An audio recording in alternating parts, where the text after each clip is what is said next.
Dog warns of oil production crunch. This is the IEA, the International Energy Agency, that makes estimates and keep the world informed on the status of energy supplies.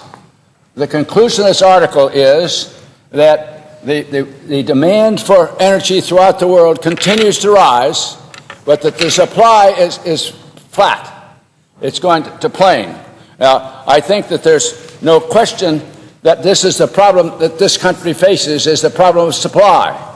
Too often people here in the Senate are unwilling to talk about the problems of supply.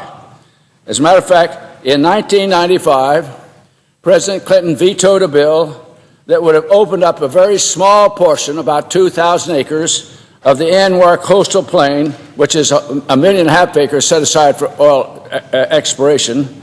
It would have opened it up to oil and gas development.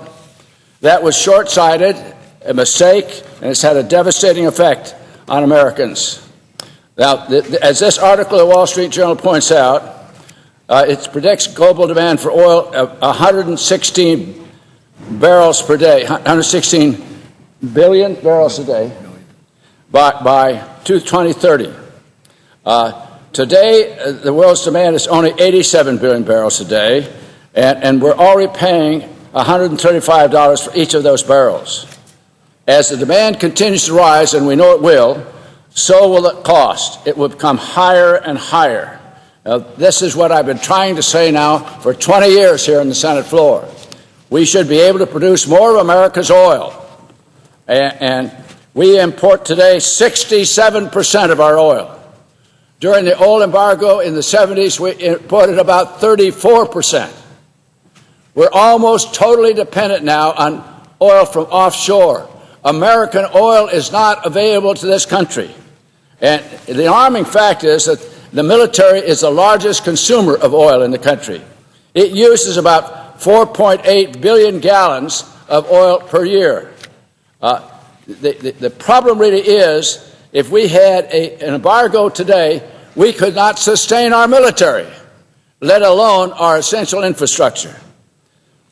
Our economy could not survive another embargo, Madam President. We need to realize that American energy we can produce American energy to meet our needs. And if we produce it, over a period of years, the price will be stabilized. The interesting thing is, on May 1st, right here on the Senate floor, the senior senator from New York called drilling in the Arctic plain wrong. He said it was an old saw. He said that the field's probable 1 million barrels a day would reduce gas prices, and I quote, only a penny a gallon. And then on May 11th, the senator from New York, Mr. Schumer, said, and I quote again, there is one way to get the price of oil down, and it's just 2 words: Saudi Arabia. If they were to increase by $800,000 per day, the price would come down 35 to 50 cents a gallon. That's a lot, he said. Now, why would 800,000 barrels of Saudi oil reduce the gas prices 50 cents a gallon, when 1 million barrels of oil, American oil, produced from our state, would reduce the price at the pump only a penny?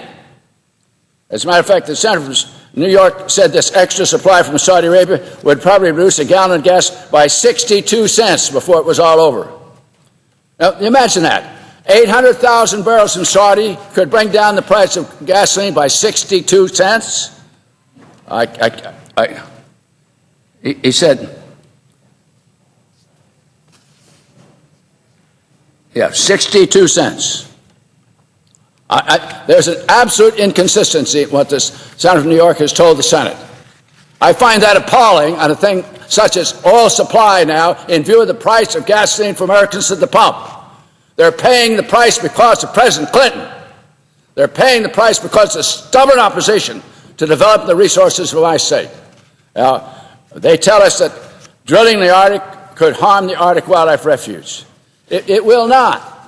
As a matter of fact, the land that we're going to develop was set aside in the Act of 1980, 1.5 million acres on the Arctic Plain, so that it could be explored.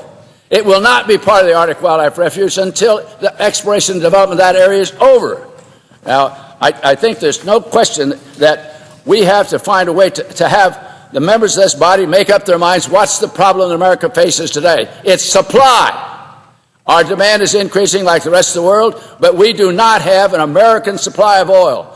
Off our shores, in the deep water off of Alaska, there's a bountiful supply of oil.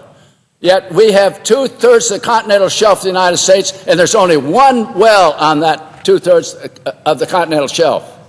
If you just look over to the other side of the Bering Straits, in Russia, which was a net importer of oil just 20 years ago, now is a net exporter of oil. Why? Because they developed the Arctic and developed the OCS off their shores.